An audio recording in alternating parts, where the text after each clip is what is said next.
ఇళ్ళ పట్టా తీసుకొని వచ్చిన తర్వాత తన సంతోషం హ్యాపీగా చెప్పింది. సందులో 30 మంది వెళ్తే నన్ను ఒకదాన్నే స్టేజీ మీదకి ఎక్కించారు, నాకు చాలా హ్యాపీగా ఉంది, శివన్న గారు ఇచ్చారు అని చెప్పి చక్కగా అన్ని హ్యాపీనెస్ చెప్పింది.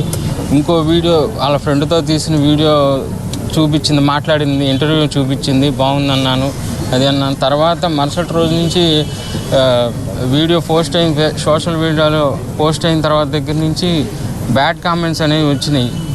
అవి మేము అంత బ్యాడ్ కామెంట్స్ వలన తను మానసికంగా బాగా ఇదైపోయింది.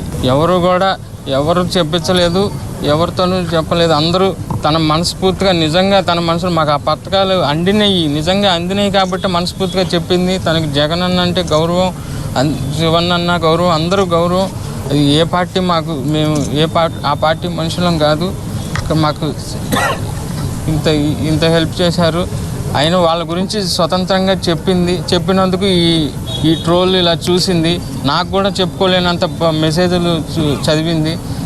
నేను అప్పటికి 2 చూశాను. 2 చూస్తేనే నాకు మనసుకి బాధేసింది. కానీ ఎన్నో వందలు మెసేజ్లు వచ్చినాయి అని చెప్పి అన్నారు. నేను అవి కూడా చూడలేకపోయాను. నేను